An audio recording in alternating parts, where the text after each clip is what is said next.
Oui, mon amour, qu'est-ce que tu veux encore? Ça y est, on est tous les deux, mon bébé. Salut toi.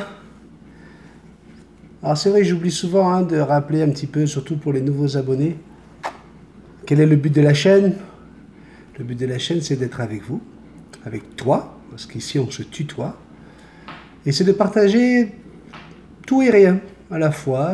On parle de tout et de perroquet, comme le nom de ce petit café l'indique, avec la star, Jackson, c'est la star de la chaîne, et puis on peut dire maintenant des milliers d'abonnés, puisque vous êtes 2000, dès qu'il y en a deux, ça fait plusieurs, à se partager comme ça, nos histoires, nos expériences avec nos animaux, mais aussi nos expériences humaines, tout simplement. Donc voilà, si vous arrivez là-dedans et puis vous dites, mais qu'est-ce que c'est que ce bordel? C'est quoi ce gars qui parle comme ça, et puis qui raconte des histoires de gens et tout ça? Ben, c'est juste des gens qui s'aiment de plus en plus, qui sont de plus en plus ensemble, qui se retrouvent tous les matins dans un petit café. Et donc voilà, je vais mettre en mode avion, comme ça on va plus être dérangé. Activer. Et voilà, donc si vous débarquez sur cette chaîne est là pour ça. Alors on est au café 123. Le café 122 a été chargé d'émotions et je vois que ça a déclenché des passions, ça a déclenché plein de choses chez vous. Et donc aujourd'hui, on va vraiment aller direct sur le sujet. J'avais envie de parler de plein de choses, mais c'est vous qui êtes les sujets principaux à chaque fois. Nathalie nous dit bien sûr un grand merci. Bonjour à toi, Béni, et à toute la chaîne. Un gros merci pour ce petit café. Cela m'a fait beaucoup de bien et ça m'a permis d'analyser différemment ce que j'ai vécu. Mon cher Béni, je me permets avec la plus grande politesse de te corriger sur la date. C'est pas le 25, mais le 15 septembre. Écoute, je suis vraiment...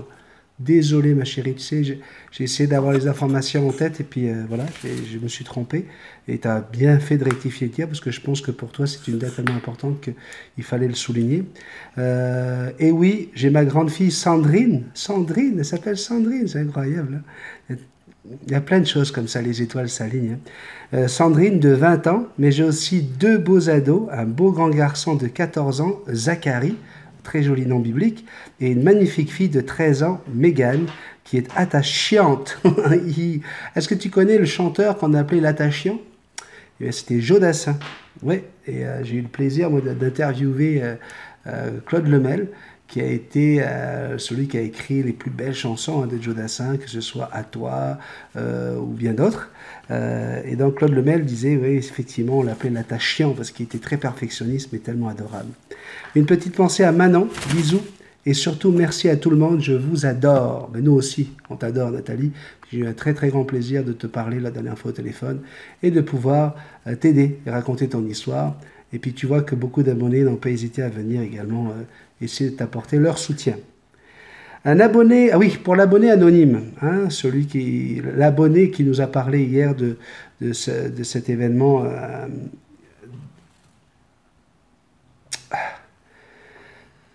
un événement qu'on ne peut pas... inqualifiable, je dirais. Donc, m'a écrit, bien sûr. Cet abonné me dit merci. Et j'apprends, parce qu'elle a voulu m'en donner... l'abonné a voulu me donner un peu plus, que à 4 ans, ça s'est passé à 4 ans, que pendant des années, il y a eu une relation incestueuse dans des gestes, dans des exhibitions, dans des choses comme ça, que ce papa... a été très longtemps donc dans ce jeu-là. Il y aurait même eu après d'autres affaires avec, bref, dans la famille.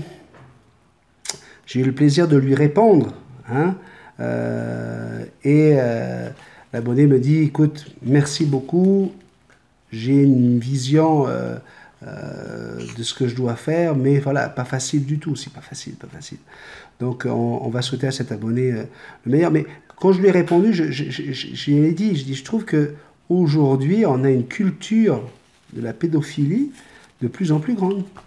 Hein, alors à côté de ça, on va avoir des gros procès, machin truc pour pédophilie, mais regardez, au niveau de l'éducation nationale, le programme d'éducation nationale commence dès la maternelle et au primaire. On apprend aux enfants ce que c'est que la masturbation précoce. À 10 ans, on va leur apprendre ce que c'est que de faire une fellation. Pourquoi il faut faire une fellation?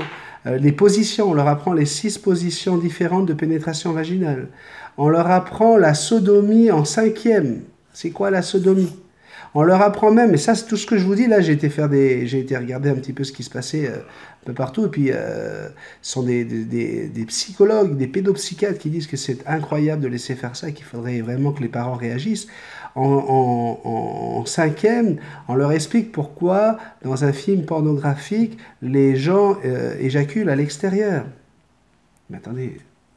Pensez pas qu'on est déjà... Et puis, vous le savez à quel point moi je suis mais alors pas du tout puritain, ok?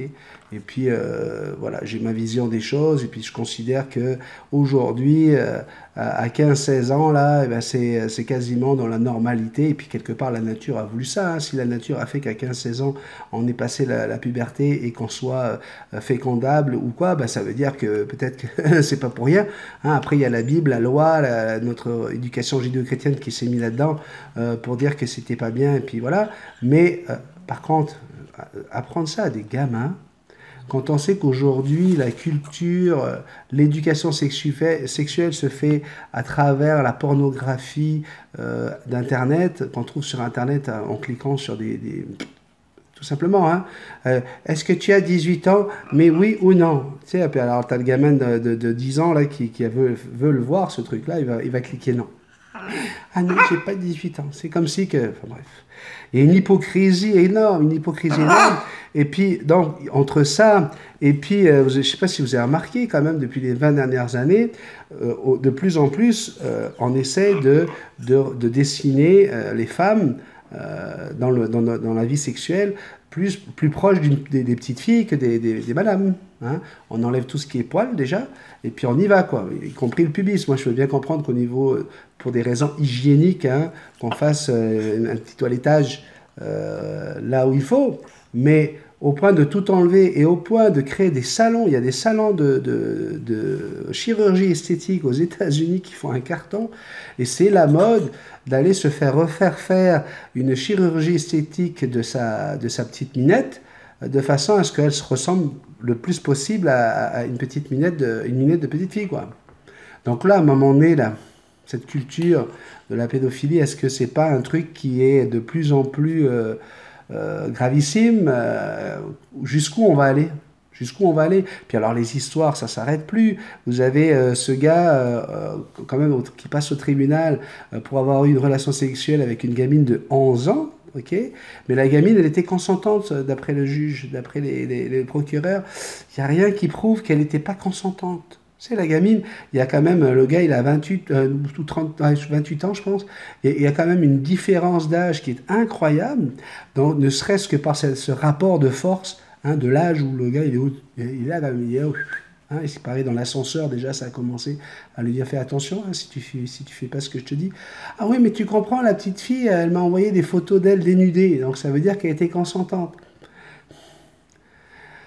Que les gamins, et ça, j'ai appris ça aussi dans les écoles, on demande aux enfants maintenant de jouer au docteur. On leur dit, bah, allez, jouez au docteur, vous allez voir, vous allez vous découvrir. Bon, que une gamine de 11-12 ans avec un petit garçon de 11-12 ans fâche tous pipi, ah, regarde, c'est comment? Ah ouais, c'est comme ça, c'est machin. Mais quand tu as 28 ans, hein, puis que tu as juste cette force, hein, due à la différence d'âge, le fait de pouvoir impressionner comme ça, venir dire non, non, mais elle était consentante.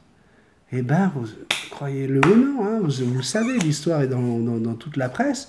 Eh bien, il y a encore des procureurs et des juges qui disent ah, écoute, hein, il va falloir qu'on reporte l'affaire au mois de février pour étudier le dossier, pour voir si effectivement elle était consentante ou pas consentante. Non, mais est-ce qu'ils ont envie de prendre une gamine de 11 ans et un gars de 28 ans pour faire une reconstitution, pour être certain de voir si... Écoute, la gamine, là, il y a un moment donné, on se demande, ah, écoute, mais où est-ce que va le monde? Et sérieusement, où va le monde? Et puis, on a tous notre histoire, on a tous notre sexualité, et puis moi, j'ai la mienne, et puis... vraiment, là, je suis le dernier des coincés, là, c'est moi, là. Allô? Pas coincé, j'ai un esprit très ouvert, surtout sur plein de choses. Mais là, je me dis, il faut arrêter les conneries. À un moment donné, là, c'est... Je sais pas où est-ce qu'on s'en va. Enfin, bref. Alors, vous allez voir qu'il y a plein de courriels qui sont arrivés sur le pardon. Hier, j'ai lancé aussi le truc du mensonge. Hein. Je voulais savoir un petit peu comment vous réagissez. Est-ce qu'on a le droit de mentir? Est-ce qu'il y a des petits mensonges? Est-ce qu'il y a des gros mensonges? Est-ce qu'il y a des mensonges qui sont interdits, d'autres autorisés? Donc, il y aura tout ça. Mais avant, je voulais absolument lire un beau message. Le message de Kylian. Kylian, un jeune homme de 14 ans. J'aimerais tellement que ses parents puissent regarder cette vidéo. Parce que, Kylian, j'ai envie de te dire une chose. Je vais lire ton message d'abord. Salut Béni. Eh oui, malheureusement, on n'a pas tous la chance d'avoir des parents aimants. Moi, je vis avec des parents insupportables au quotidien. Rien ne leur plaît. Ils me font culpabiliser chaque jour. Le pire, c'était quand j'énervais mon père. Il me disait que je le rendais fou, que j'étais insupportable. Et que, à l'énerver comme ça, je regretterais quand il fera une crise cardiaque à cause de moi. Il me disait ça jusqu'à mes 5 ans. Il a arrêté de dire ça depuis l'arrivée de ma belle-mère, mais il en a dit d'autres. Jamais un seul geste d'amour. J'ai 2 demi-sœurs, 2, 6 et 3 ans. Elles sont parfois insupportables. Le problème, c'est qu'elles savent qu'elles ont leur mère, qui sentent à chaque fois le prétexte. Mais enfin, tu vois bien qu'elles sont petites, c'est normal, c'est leur âge. Ce qui en fait des enfants rois. Et dès que je dis à mes parents qu'il faut être plus strict, ils me répondent « On a essayé ça avec toi, et t'as vu comment t'es maintenant ?» J'ai vraiment la sensation d'être exclu, d'être moins aimé que mes sœurs, qui ont des bisous et des câlins chaque jour. Moi, j'ai 14 ans. Je ne peux donc pas quitter la maison. Je croyais vraiment que j'étais fou. Je voyais un psy il y a environ 2-3 ans. Mais rien ne changeait. Je n'arrivais pas à comprendre où était le problème. Mes parents disaient au psy que je m'énervais tout le temps, que j'étais jaloux de mes sœurs, et je les croyais. Je ne pouvais pas lui dire que le problème, c'était eux. C'était impensable pour moi. Ils m'avaient bourré le crâne à me dire que j'étais fou. Ils me disaient que ce psy leur coûtait un bras et que je devais vite changer. Je me suis donc calmé. Imagine, tu sais, ça coûte trop cher le psy, là, il va falloir que tu changes. Hein. Je me suis donc calmé, mais quelquefois la souffrance ressortait en crise. Et c'était un cercle vicieux. Je me croyais de plus en plus fou. Ils ont arrêté le psy il y a 1 an. Et puis un jour, j'ai découvert les parents toxiques. Sur Internet, certainement. Et même si ma souffrance est toujours là, j'ai pu mettre un mot dessus. Voilà, je vais m'arrêter là, même si je pourrais écrire un roman. J'espère que je ne t'ai pas fait perdre autant de temps avec ce pavé. J'ai essayé de l'écourter au maximum. Gros bisous à toi, Béni. Ton café, c'est un petit bout de paradis dans mon quotidien. Bye. Évidemment, j'ai essayé de discuter plusieurs fois avec eux, mais ils ne veulent rien savoir. Excusez-moi. Je l'ai déjà lu une fois, mais je ne pensais pas que ça allait me reprendre.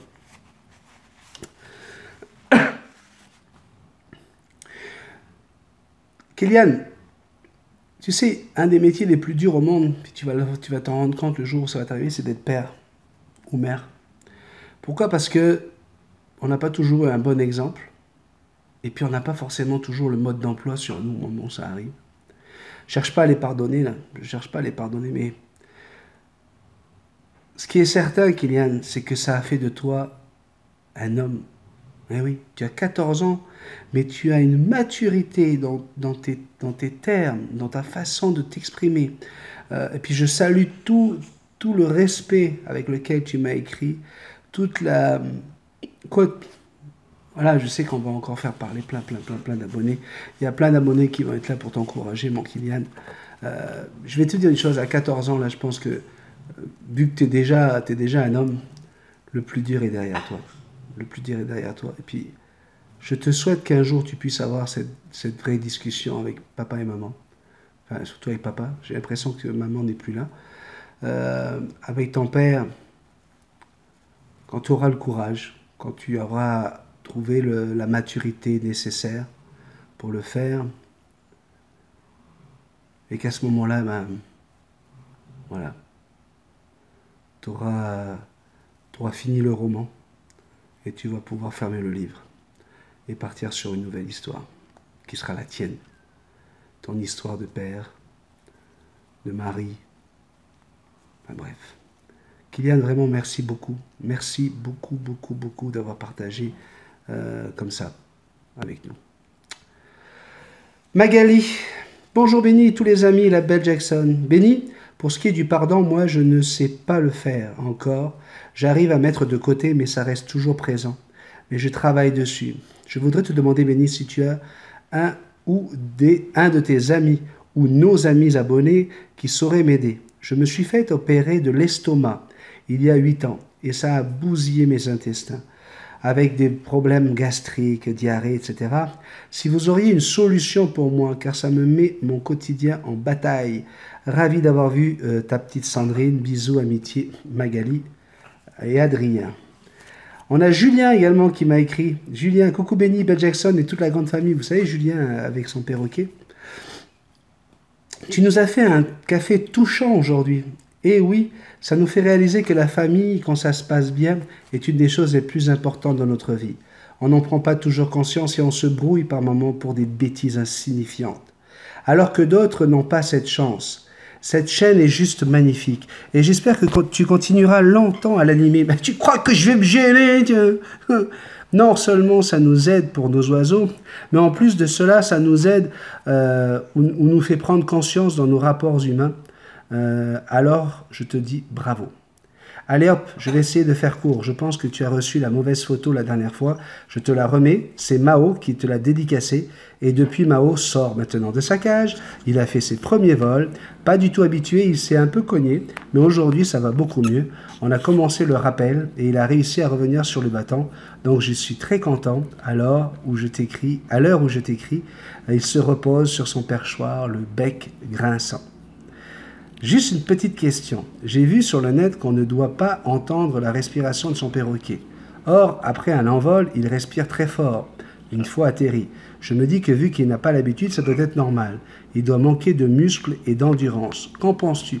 Oui, c'est normal, là, c'est un bébé. Et puis, même un gros perroquet, là, quand il a fait un vol assez lent, puis selon s'il fait chaud ou pas, la température de la pièce et tout, c'est normal que tu vas pouvoir entendre quand même sa respiration, mais c'est sûr que dans ce cas-là, il faut tout de suite lui apporter de l'eau fraîche, faire en sorte qu'il puisse se rafraîchir, mais aussi se désaltérer, et puis calmer le jeu, là, ne pas le relancer à ce moment-là, parce que ça veut dire que vraiment, il faut qu'il ait le temps de s'en remettre. Amicalement. Ouais, oui, moi aussi, je te réponds amicalement, mon cher. José Cardozo ou Laetitia, hein, en général c'est Letty qui écrit « Bonjour Benny, la belle Jackson et tous les amis, comment ça va bien ?» Bah, toujours aussi bien. Quel émouvant témoignage, courage l'ami. Donc ça c'est pour notre ami, notre abonné hein, qui nous a parlé de cette histoire. Hein. Incroyable, inacceptable, enfin bref. Pour le pardon, j'ai une citation qui me vient à l'esprit. Ah oui, donc je voulais vous dire une chose pour vous rassurer. L'abonné en question m'a écrit, on a échangé encore 2 gros courriels ensemble. Je voulais juste vous rassurer, aujourd'hui elle va bien, elle va très très bien. Voilà, je me suis trahi, hein. Il s'agit donc d'une abonnée. J'ai essayé de garder le maximum l'anonymat, je suis désolé. Mais voilà, aujourd'hui elle va très très bien, elle vit en couple. Et puis elle a une sexualité normale, même à la limite un peu plus, elle est pas du tout puritaine, voilà ce qu'elle dit. Et voilà, cette histoire est quand même, elle a réussi à la maîtriser et à faire en sorte que ce soit quelque chose du passé. Hein. Donc voilà, je voulais juste vous rassurer et vous dire qu'elle vous remercie tous et toutes hein, de votre aide et d'avoir été là aussi pour partager avec moi cette affaire. Donc voilà, elle vous salue bien. Alors pour le pardon, j'ai une citation qui me vient à l'esprit. Le pardon est la plus grande forme d'amour. Il faut une personne forte pour dire « désolé » et une personne encore bien plus forte pour lui pardonner. Mais bien sûr, tout dépend des faits à pardonner. Gros bisous à tous, Letty et José, et gros bisous à Manon. Une douce pensée pour toi. Dylan, ouais, sur 400 personnes, je suis le seul qui a une vie plutôt simple. Bon après-midi, j'ai que 22 ans, donc je vais éviter de parler trop vite. Sacré Dylan, lui c'est notre petit terrible. Rémi Marie, un autre terrible. Salut Benny, concernant le mensonge. Si quelqu'un voulait me demander quelque chose que ça ne me tentait pas de répondre, ma maman disait toujours, si tu veux pas de mensonge, demande pas à Rémi. Ma maman me connaît un peu trop, je pense. Chantou, est-ce qu'on n'a pas tous un jour menti? Est-ce qu'on n'a pas été, des petits menteurs à un moment donné de notre vie, plus qu'à notre moment, hein, franchement? Chantou, bonjour à tous. À ce soir pour la lecture. Gros bisous sur le cul de la grande perruche. Gros bisous sur le cul? Gros bisous sur le cul, Jackson? Oui? Oh là là. Lou, coucou Benny et Belle Jackson. Mentir pour préserver le bonheur des êtres chers ou afin de les protéger est un moindre mal. Mentir aux autres afin de se préserver soi-même est aussi acceptable selon moi. De toute manière, un mensonge est toujours découvert tôt ou tard. Ça, c'est vrai. Ça, dites-vous bien que ça ne tient pas un mensonge. Pourquoi le mensonge est compliqué? Et pourquoi moi je préfère vraiment, et puis c'est intrinsèque. À 11 ans, j'étais dans une religion qui était assez dure. Et j'ai été traumatisé par cette histoire-là, parce que j'avais fait un mensonge à ma mère, j'avais fait croire que j'avais été à l'école, et puis j'étais allé m'amuser avec des copains. Et donc, voilà, je me suis retrouvé en face des responsables de cette religion qui m'ont dit que j'étais le fils de Satan, parce que j'avais menti, puis j'allais aller en enfer. Puis, bref. Donc, du coup, le mensonge est vraiment quelque chose qui ne fait pas partie de ma politique. Oui, j'ai bien sûr, j'ai quand même utilisé le mensonge à des moments où je trouvais que c'était plus utile. Mais voilà, j'ai grandi avec une façon de penser où le mensonge n'est pas bon. Et je me suis rendu compte qu'effectivement, quand on dit la vérité, qu'est-ce qu'on utilise? On utilise des choses qui existent. Donc, on a notre mémoire visuelle, notre mémoire auditive, notre mémoire olfactive. Tout ça, ce sont des choses, et même ce qu'on dit au moment où les faits se produisent, qui font que si tu dis la vérité, eh ben c'est toutes ces mémoires, les unes qui se mélangent aux autres, qui font que dans 10 ans, tu vas pouvoir redire la même chose. Vous comprenez? Donc mentir, c'est toujours compliqué, il y a toujours un moment où ça se termine. Hein. Un mensonge qui est fait en vue d'une bonne action est selon moi pardonnable et acceptable, du moment qu'il ne fait de mal à personne. Ça, c'est l'avis de Lou. Paco, Martina, coucou Benny, coucou Jackson, je voudrais dire à cette personne, donc à notre abonné ou ami, que son histoire m'a touché. Bisous à tous. Notre Sandrine nous écrit: salut Benny, Jackson et tous les abonnés, mais quel café! Le pardon, le remords, le regret, toutes ces questions qui des fois nous envahissent la tête si fort que l'on oublie de vivre. Moi, j'ai décidé de pardonner et de vivre sans regret ni remords, et depuis quelques années, je me sens tellement mieux que je profite de chaque instant. Toi, l'abonné anonyme, bravo pour ton courage et surtout ne te prends plus la tête, vide-la pour enfin passer à autre chose et prendre le bonheur où il y en a. Manon, passe une bonne journée entourée de ton papillon d'amour. Bon rétablissement à Martina et bon courage à Mamie Pirate. Dire ou ne pas dire, est-ce un mensonge? Désolé pour ce message un peu lent, mais tellement de choses à dire, je vous embrasse tous. Alors, quand je vous dis évitez de me faire 35 messages, ça ne veut pas dire que vous n'avez pas le droit d'écrire des messages d'une longueur X ou Y, hein.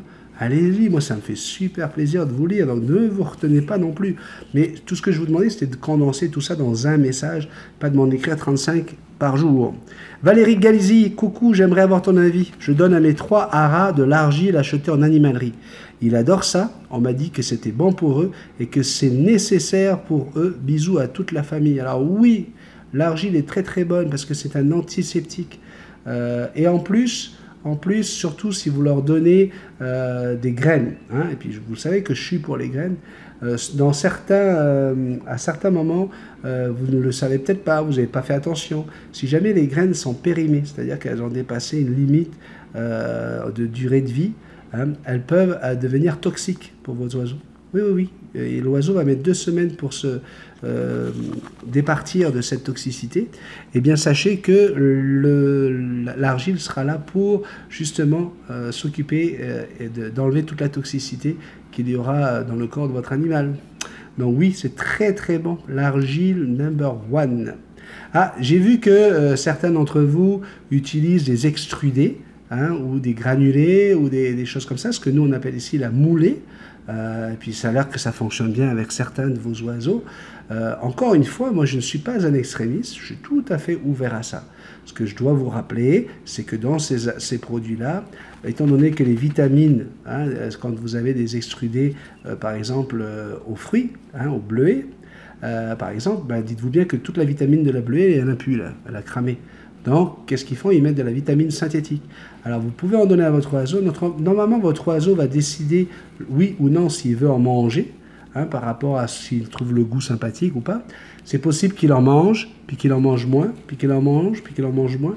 Donc, ça va être à vous de décerner par rapport à son attitude vis-à-vis du bol de granules, si oui ou non, vous pouvez lui en donner tous les jours ou pas. Mais surtout, s'il vous plaît, n'oubliez pas de lui donner autre chose. Ne lui donnez pas juste des granules. Coucou de Valérie Galizi.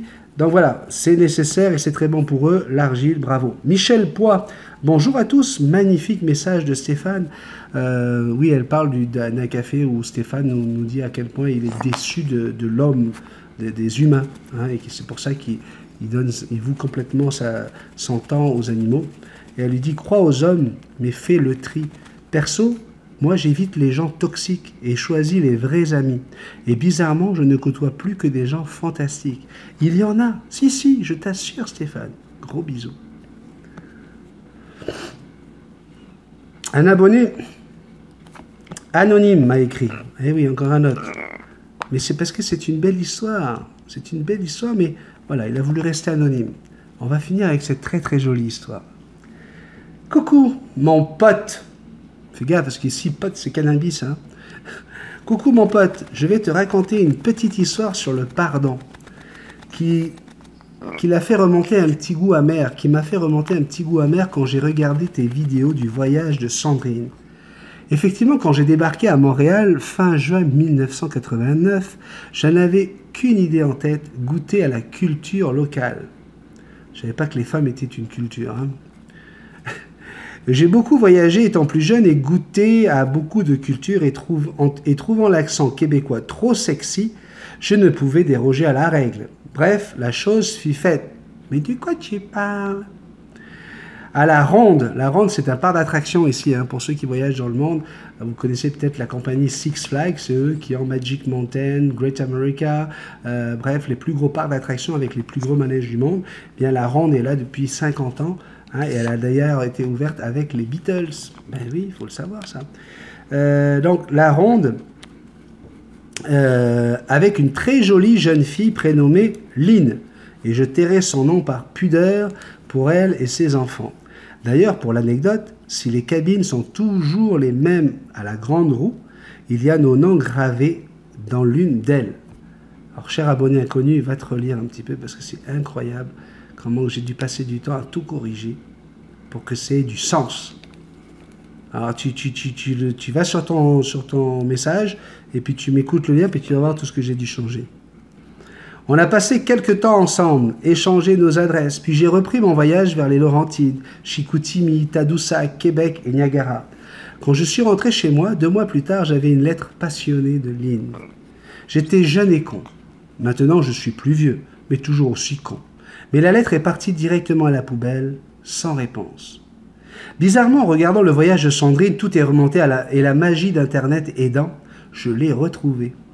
Elle habite, vous n'allez pas le croire, à Terrebonne, une voisine. Et elle a 2 enfants. Après m'être assuré que c'était bien elle, pour un petit message privé, je me suis excusé d'avoir été un goujat et elle m'a pardonné. Voilà une petite histoire qui finit bien, grâce à toi et à Sandrine. Bonne journée.